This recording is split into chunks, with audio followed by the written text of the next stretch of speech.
So yes, the title of this talk is Transform Yourself. At least that's what it said on YouTube, because I checked it earlier on.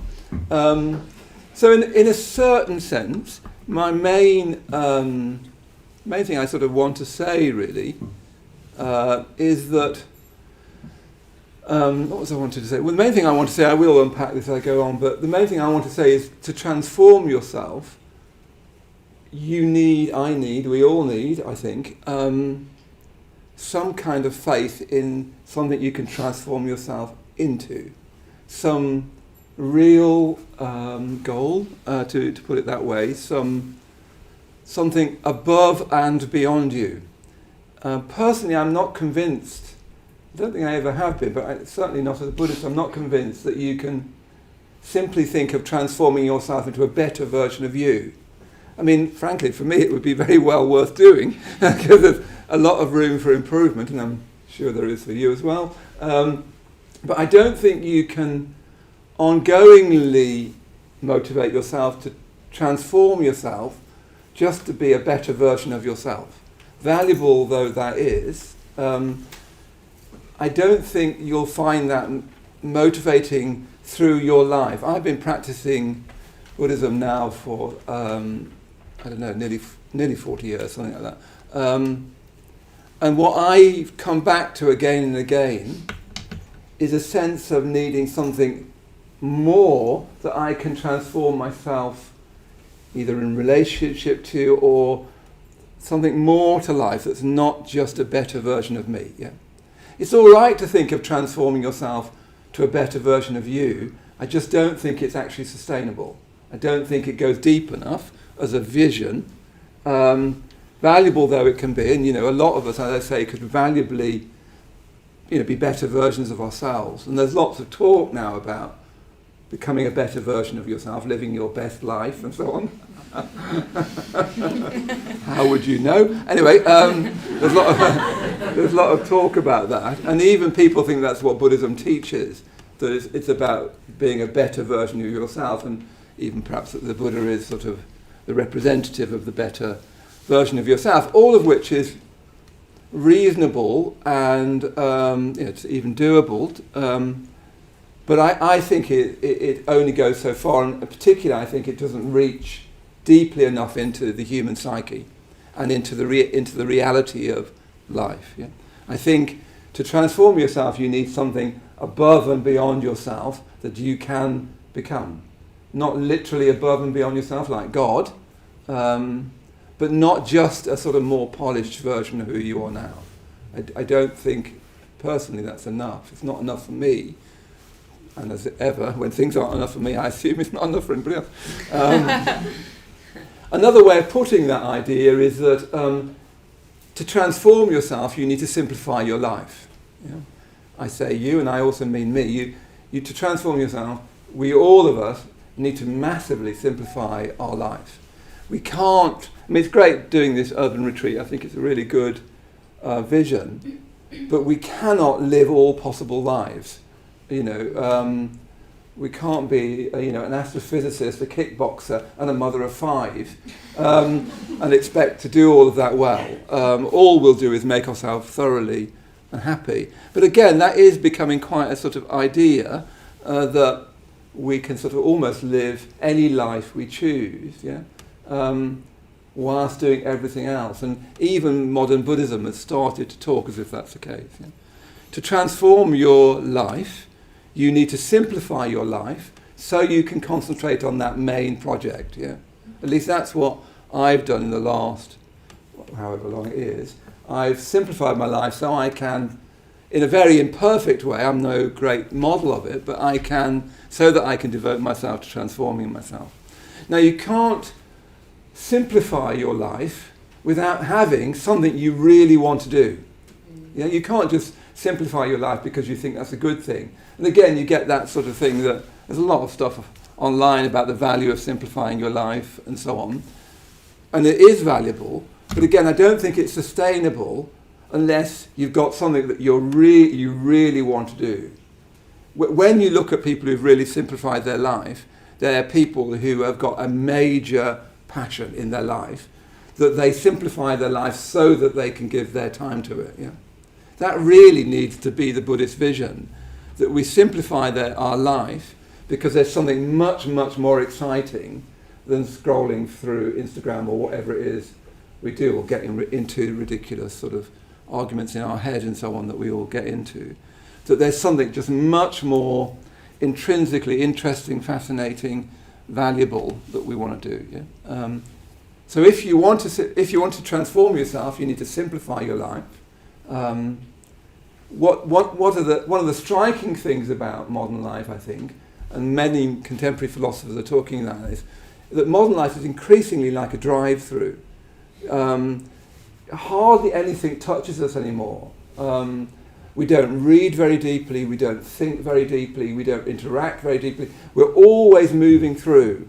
Everything we do, including reading, learning, meditating, is always a sort of drive-through. Everything only touches us slightly, and then we wonder why our life feels so thin. We've got this sort of drive-through life where we're trying to do our emails and follow Instagram and do or keep up with our WhatsApp and have a social life and be a lawyer and whatever it is. And that means that everything is being driven, it's like a drive-through. Nothing's of value in itself.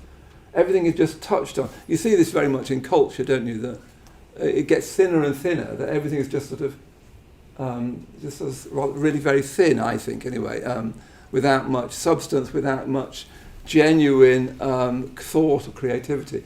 We've got this drive through life, I think, at least in the modern westernized world. We're passing through everything, so nothing touches us very much. Yeah? So that will never develop. If we try to then add developing ourselves, transforming ourselves, being a Buddhist, meditating, to that drive-through life, we'll just perpetuate the drive-through. And even mindfulness and meditation are being treated a bit like that. I talked to someone who's saying mainly, as long as you do 8 minutes a day, you know, you sort of think, well, I do about an hour and a half a day. But, 8 minutes a day, I see what she means. It will sort of defrag your hard disk or whatever they call it. But it's still that drive-through mentality, isn't it? You know, does anyone have hard disks anymore? I mean, you can see my age.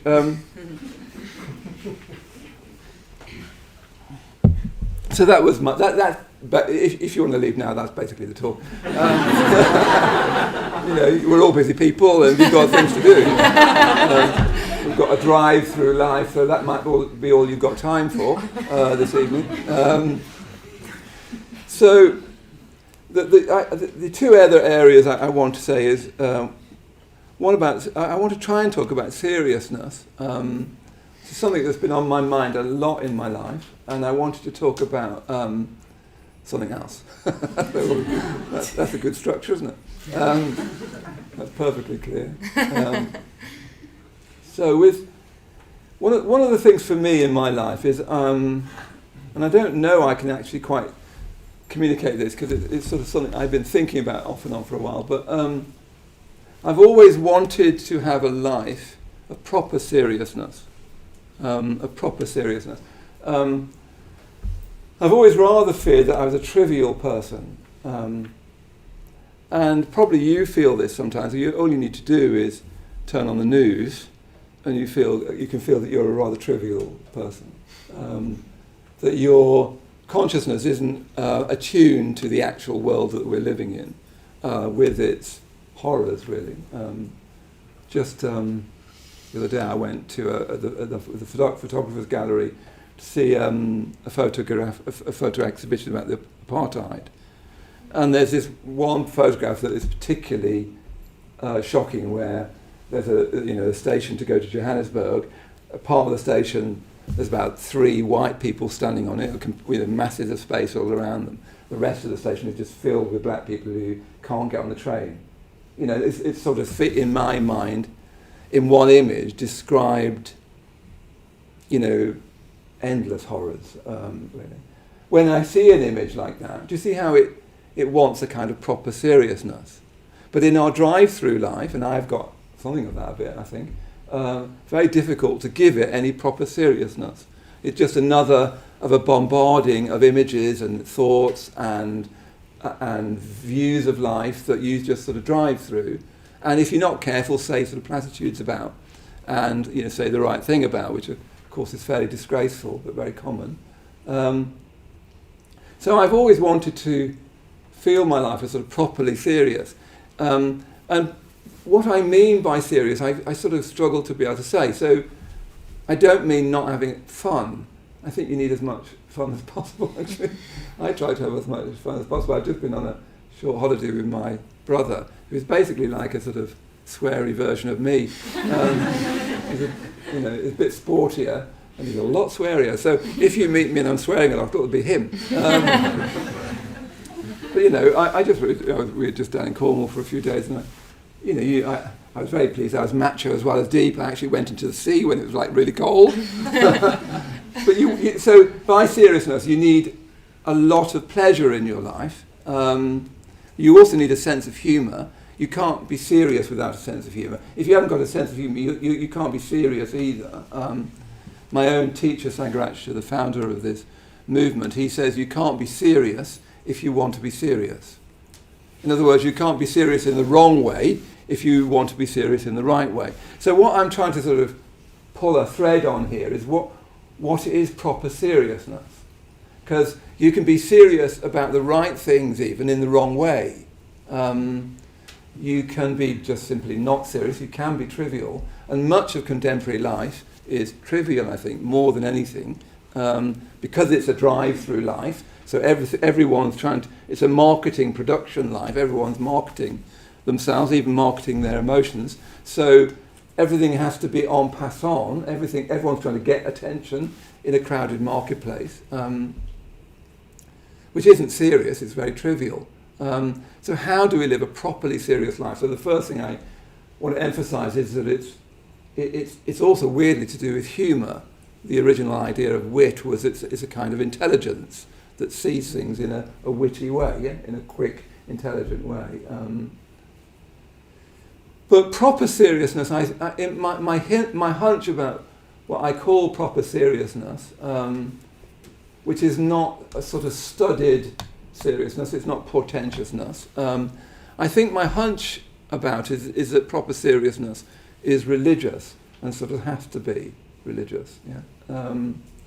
Now for me that immediately comes sort of to a problem, but the person in my life that I think of when I think of this proper seriousness is a family friend, an elderly family friend who helped to bring myself and my family up. My parents were working all the time, and that's a long story. Anyway, this elderly lady actually used to wake me up in the morning and try to get me to school, which was quite a challenge. Trying to get me to do things like comb my hair, which was also a challenge. I remember she saying, "You've got lovely hair."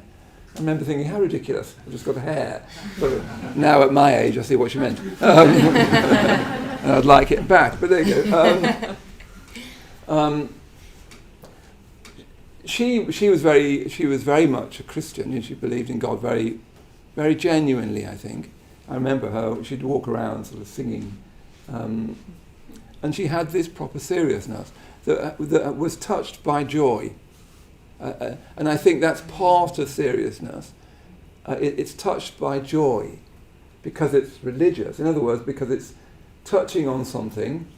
Religion is a problematic word. Let's not worry about that for the moment. But it's touching on something. It just means, I can't remember what the Latin is. It just means to be bound by something. Rigere, I can't remember what the Latin is.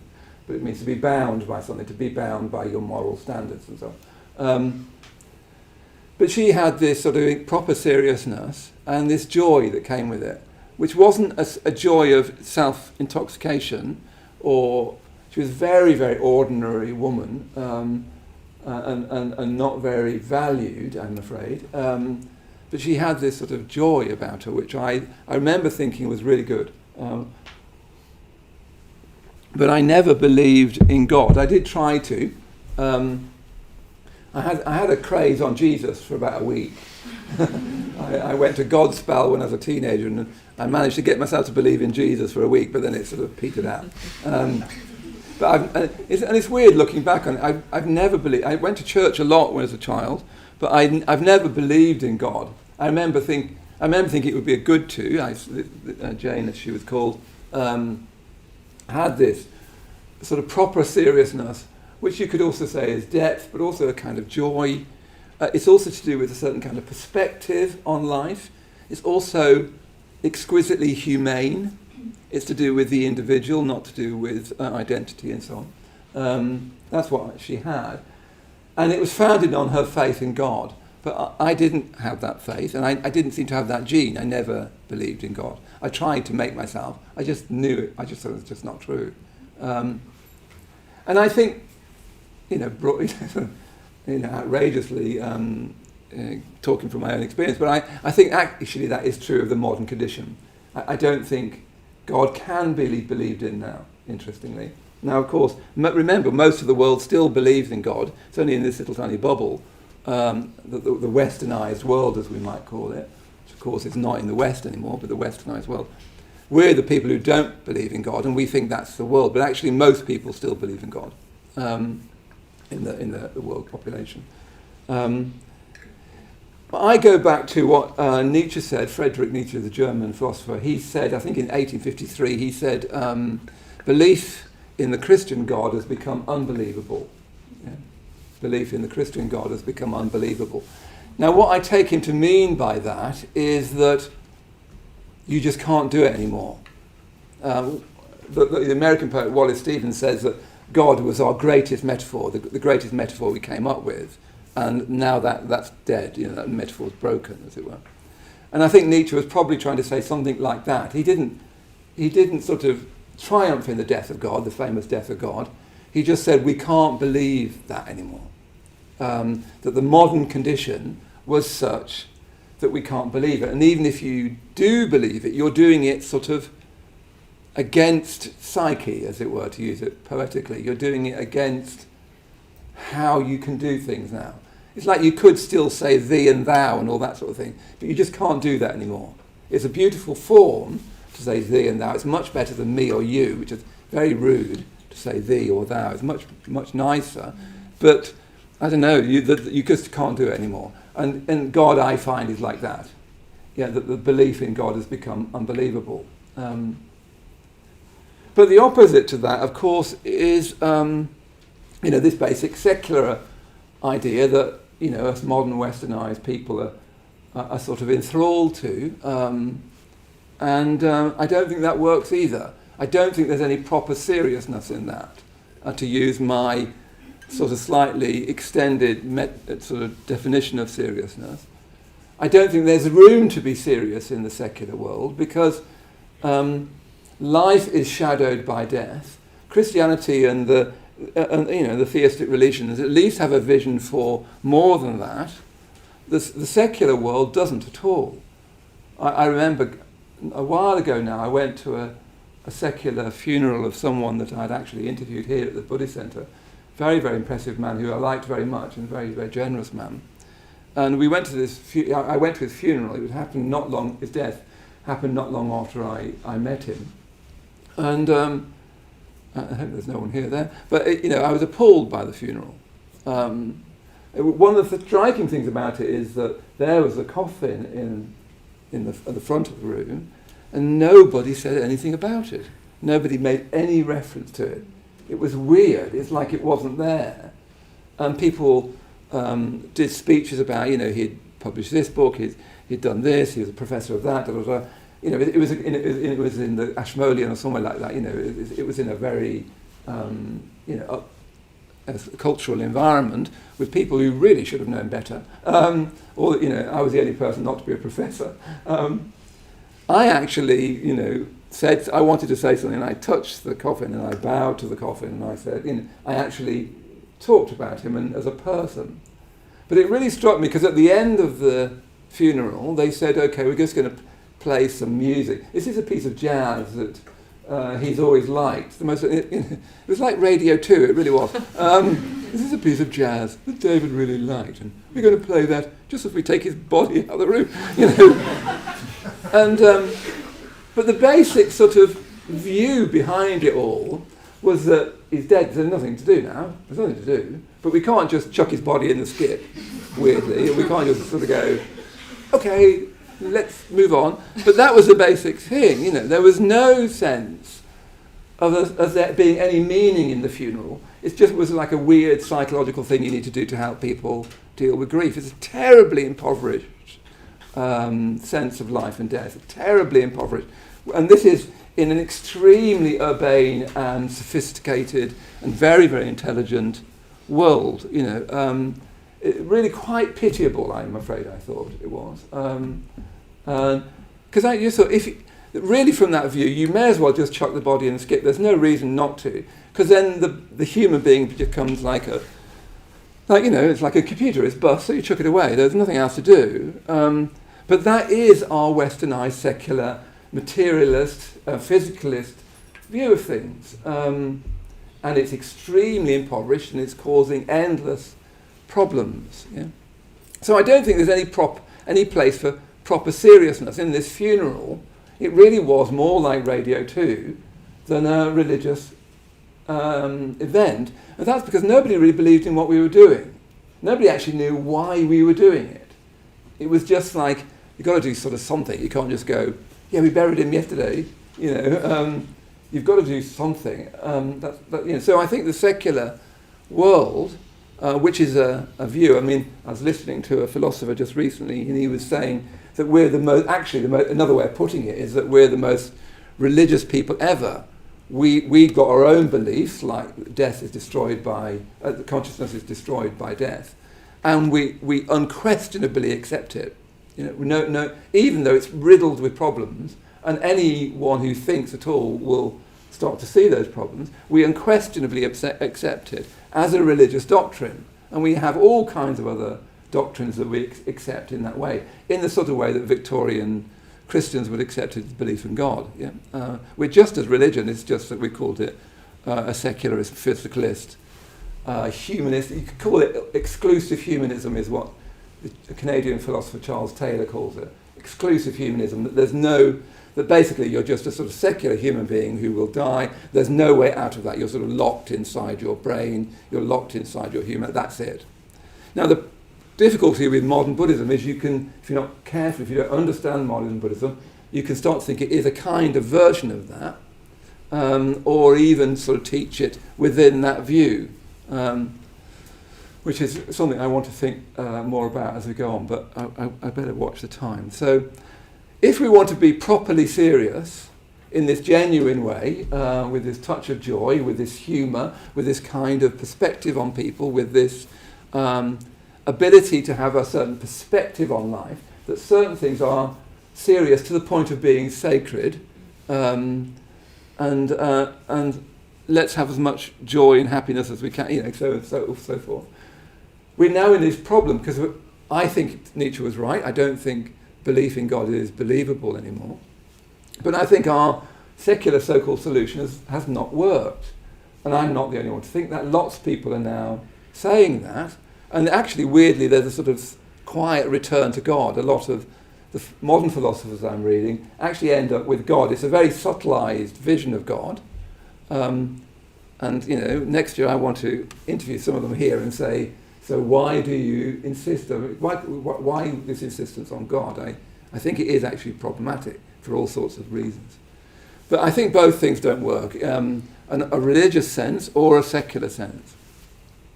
So what Buddhism is trying to suggest is that there is a transcendental, to use that word, which is a translation of a Buddhist word, lokuttara, which means usually translated as beyond the world, or anyway, that'll do for a Sanskrit. But a transcendental vision, which is beyond the binary of God or secular, beyond that distinction. Yeah, that the Buddha himself was critical of both views. So people would ask him, is your view basically what would be called an eternalist view, that you go on forever in some way, your soul is everlasting and you go to meet God? And he said that was wrong, it was mistaken, it's unhelpful, interestingly. It won't actually take you to enlightenment. But then he was asked about, well, do you think that when you die, that's it, the end? He said that was wrong, it was mistaken, it was not unhelpful, it won't take you to enlightenment. But he also added that it was ugly, interestingly. So he seemed to, at least from this one sutra, he seemed to sort of imply that a nihilist, physicalist view of things was actually ugly as well as wrong and mistaken and unhelpful and so on. Yeah? So rather than try to say, okay, what that third alternative might be, which is pretty nearly unimaginable because we will always tend to think one way or the other. It's either some eternal verity like God or gods or angels or spirits, and you can go wrong that way, some people do, or you think actually it's basically me, that when I discover things it's actually just a deeper version of me, like a depth psychology, which is actually another kind of nihilism, another kind of physicalism. And do you see how that tendency in modern life is making modern life more and more narcissistic? Because we're more and more preoccupied with me and how I am and myself. Even thinking of the self as internal is already sort of problematic. So rather than sort of try to, I could give you, not very well, but I could give you kind of the Buddhist metaphysics for what's beyond that, but I find that the thought of it too daunting to tell you, and I don't think I'd be able to get it across in this period of time. So it's usually best to use a metaphor. So I thought I'd use this metaphor from, because really the main thing to say about this third alternative is you need to discover it in experience. It's not a belief like in God, and it's not an ideology like secularism, physicalism. You need to actually discover it in experience. Yeah. The Buddha was what's called metaphysically reticent. He didn't like to say about what the goal was. He mainly, because he knew that you'd misunderstand that and that you'd get it wrong. You'd either think of it as eternalistic or nihilistic. So he'd just teach you to practice. Okay, here, where are you just now? Here's the next step for you to take you towards enlightenment. He was mostly a sort of pragmatist in that way. He would just try and help you transform yourself. Yeah. But the story that I've really alighted on recently, that I've talked about a few times, but which I see more and more importance in, is an ancient Tibetan sort of legend, really, or semi-legend, which is about the arrival of Buddhism in Tibet.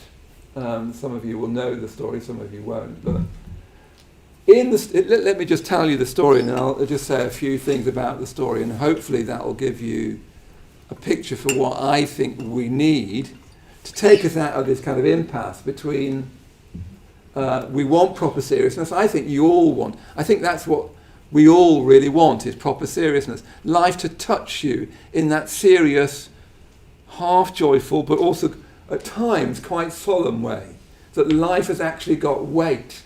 It's not just this drive-through, which is this weightless drive-through where nothing gives your life kind of ballast. Yeah? I think we all yearn for that without really knowing that, but we haven't got religion anymore, and secularism can't do that. All secularism will want to do is make you a better and better player in the market, including, it's interesting, isn't it, we now market our emotions. Our emotions, even our meditations, for heaven's sake, can become something you can market. You know, I could go off and be a YouTuber. I could be an influencer. Yeah, I thought that might bring a laugh. I could be a Buddhist influencer. Anyway, let's draw a curtain over that horrible apparition. So here, the story of Buddhism's coming to Tibet is, there's a king, and there's always a king, and the king wanted to bring Buddhism to Tibet. There's a lot of story about that. And he called on a Buddhist monk called Santarakshita, who was kind of a Buddhist, a very deeply practiced Buddhist. He was an abbot of a monastery. He was something of a scholar. He understood Buddhism very, very deeply. He practiced it very, very fully. He came to Tibet you can imagine coming from India to Tibet, this high snow plateau of Tibet, which is the most unpropitious conditions for Buddhism. It's traditional. If you read Tibetan texts, it's a haunted, magical, dangerous place where you can barely live, and it's unpropitious conditions. So Santarachita goes at the king's behest to build a monastery, and what he does is he finds a place, finds the right land, gets all the builders. They build the monastery, and what happens is that they build it during the day, and in the night the local demons tear it all down. Yeah. It's very interesting because one of the local demons is to do with this little bush. Don't know what a bush is doing in Tibet, but anyway, I've never been there. But there's a little bush that's got this particular naga in it, which is like a dragon, and this naga is particularly upset about the idea that they're going to cut this bush down and upset all this land. So this naga calls all these demons to undo all the work of the building of the monastery.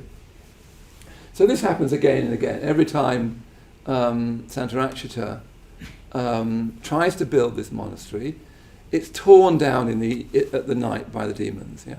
Yeah. So that's the first part of the story. And it's a brilliant metaphor for us now, is it not? What he's trying to do, what Santarachita is trying to do, and he's a very good man, he's a very intelligent man, he's genuine. He is trying to build a place of value. Don't worry at the moment about the gendered nature of monasteries. I'm using it as a metaphor for a place of value, particularly, of transcendental meaning and value. Yeah, Santarachita is trying to build that in these unpropitious conditions, and the demons keep on taking it down. So that's I think it's like all mythic stories. They're like fairy stories. They're true all the time for all people. That's why people remember fairy stories, is because they're touching on something about the human condition itself. That's the situation we're in. We're in unpropitious conditions, especially in the modern West, where we're seduced by money, by sex, by technology, and everything else, into thinking that's enough for us. We live in this kind of barren wasteland. One of the main things that I'm hearing, at least from the philosophers I'm listening to and reading, is that this absence of meaning, which creates this sort of wasteland where we're just trying to enjoy ourselves until the lights go out.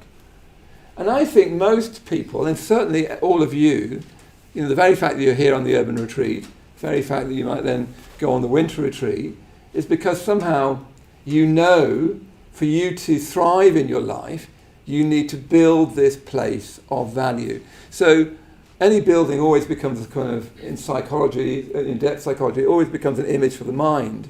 So you're trying to, in these unpropitious conditions, this snowy plateau of haunted Tibet, you're trying to create a place of real value that gives your life, that centers your life, that gives your life balance. Yes, I think that's the best way of putting it, that centers your life, that gives your life a center which everything else can be patterned around. What we have at the moment in our drive-through life is a non-centered life. So we go through one thing or another and nothing's got any center. It's not for some deeper purpose. Yeah?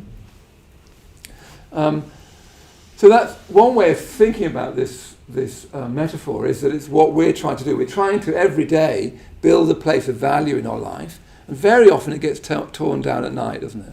Because daylight is an image for consciousness. What we call consciousness really is a very tiny part of human consciousness. It's self-consciousness. It's the sort of consciousness you have when you need to think about how to get to the airport.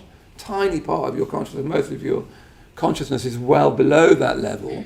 But with the little bit of consciousness we've got, we do actually know in ourselves that we want to tell the truth, we want to be kind, we want to value people and things, we don't want to have a trivial life, we don't want to, just get lost in this drive-through experience. We don't want to be seduced by sex and money and promotion and all those foolish things. we do want to feel that there's a monastery of our mind, yeah? I think all of us deeply want that. I do, and I hope you do. Presumably you do, otherwise, well, you could be in a film tonight, which would have more special effects. So you could think of that as a story for what we're always trying to do, but there are all these other forces that aren't in our conscious awareness. The darkness is always to do with what's not in your conscious awareness, what you can't see, the things that go bump in the night. The other drives, the other motivations, the other even instincts you have, which you're not willing to communicate with, that you're not willing to transform. You just have this bright idea that you want to have this really great day where you're really kind and really friendly, and that can be even a Buddhist idea. I'm going to do my little meditation, and then I'm going to be mindful all the way to work, and then when I'm at work, I'm going to say, oh my God, that's such a good idea, I had never thought about that, I'll never get angry again. These are just fantasies, but they can be Buddhist fantasies, I'm afraid. And there are much deeper forces that we're not engaged with. And those forces tear down the monastery at night. And they do that for all of us, don't they? We don't actually mean to wait to think, what shall I do today? I'll just dwell on someone I resent, That's a really good thing to do. I'll do that, Or we don't sort of think, yeah, if I met them again, I'd say, da-da-da-da, whack! That got you, when you get those horrible arguments in your head where you're constantly arguing back and forth with a phantom in your head. Nobody wakes up and decides to do that. Nobody even wakes up to think, yeah, I think what I'll do is I'll spend the first hour scrolling. That'll be great. That'll really value my life. Nobody does that. I've never met anyone that does that. We just fall into this behaviour, don't we? We don't mean to. We didn't plan to. We just fall into it. And it's like this picture, We've got these conscious intentions. They're nearly always good. I think I've met about 2 or 3 people who I did think were bad. It's quite rare. There are such people, I'm afraid, but they're quite rare. Most people are well-intentioned. They mean to do as well as they can. And most people are very foolish. And I include myself, and I include all of you. And our listeners. Most of us, we're not bad, we're just silly. We're just foolish, Or another nicer way of putting it is we're not very mature. We're like children who get overexcited, drink too many sparkling sweet juices and things like that. We're just like children. We haven't matured yet. Yeah, and much of Buddhism, much of genuine, valuable practice is about growing up. Anyway, in the very short time left to me, I just want to bring out 3 elements of this monastery, because you need the whole monastery. And I think there's a better way than sort of thing, than some sort of idea. So at the centre of the monastery is always a figure of the Buddha, or a figure of the ideal. The figure is nearly always larger than life, nearly always with gold leaf and highly decorative, It's a figure for a vision of existence that goes beyond God, and it goes beyond the materialist, physicalist, humanist, exclusive humanist as it's called, point of view. It's saying both of those options aren't helpful. They won't finally meet what... Then, in a way you could just say they're not big enough for you, actually, weirdly. That you're more than that.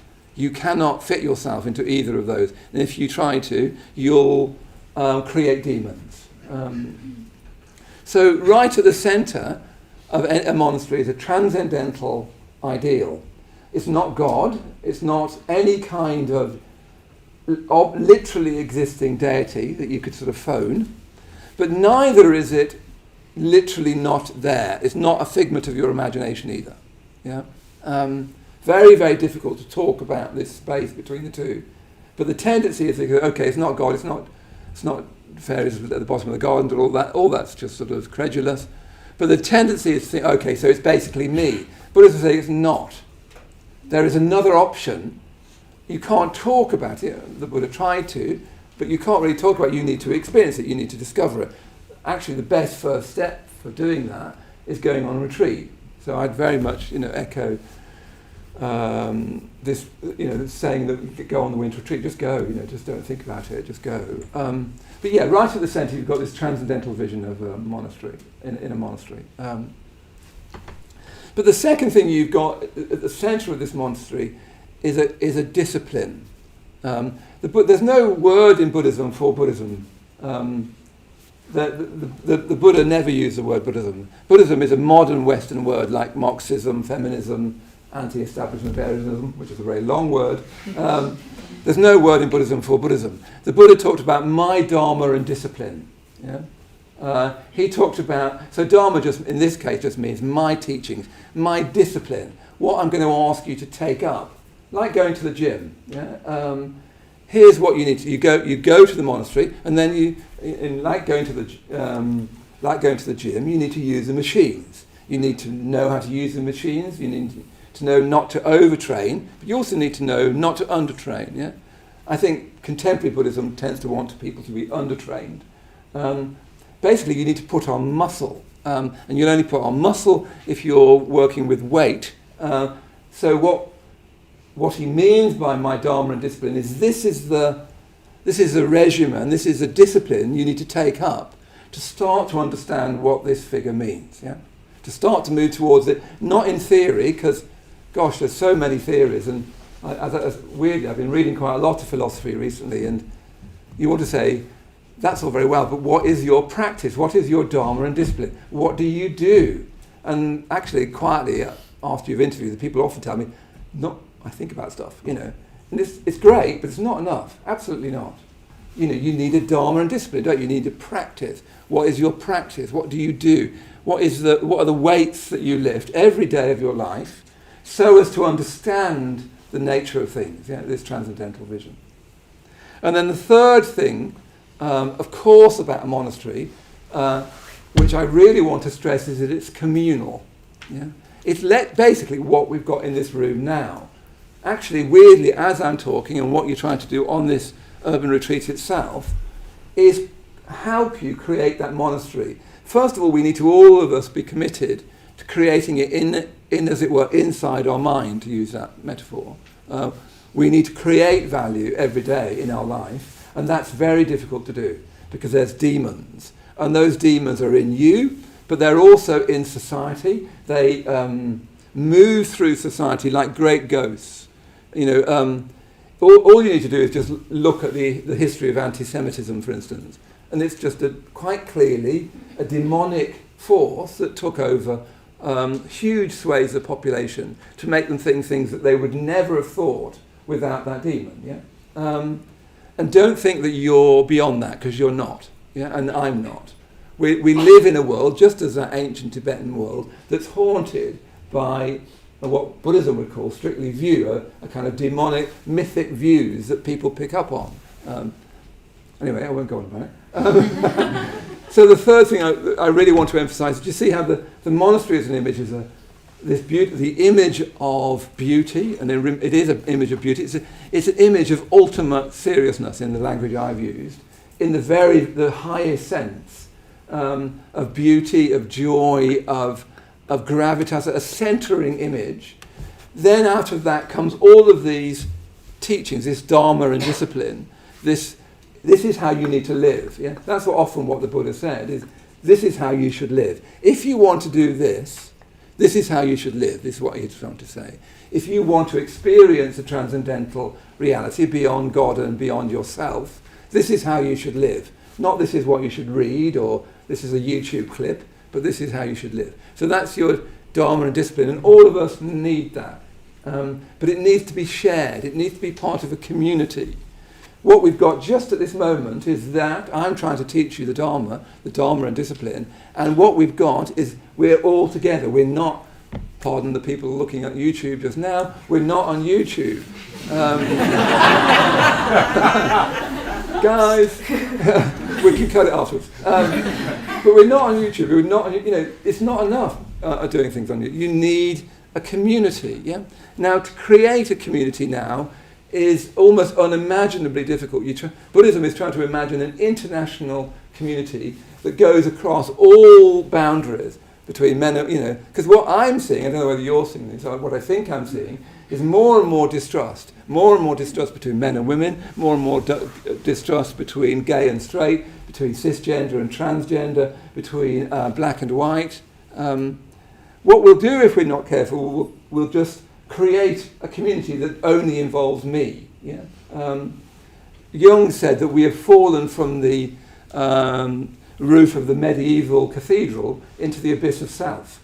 I mean, it puts our modern situation brilliantly, doesn't it? That we have fallen from the roof of the medieval cathedral into the abyss of self, which is endless. Yeah? We can keep on finding new things fascinating things about ourselves. What we need is a new vision of community that's based on a Dharma and discipline, that's to do with a transcendental vision, that's not to do with you, not to do with history and politics and all that, but to do with some ultimate vision of life. It's sort of a trans-political vision, a trans-historical vision. Yeah? You need all of those three things. You need a transcendental image, you need a Dharma and discipline, and you need a community who are committed to that Dharma and discipline. And that's what Buddhism is. That's how you can transform yourself. But you will actually need those three things. You will need a transcendental vision, and you'll need to understand that more and more vividly. But you understand it more and more vividly by living in this way. This is how you need to live. Yeah? And that living needs to become more and more communal, more and more based in us and we rather than I. Yeah? And then, by doing that, you will actually transform yourself.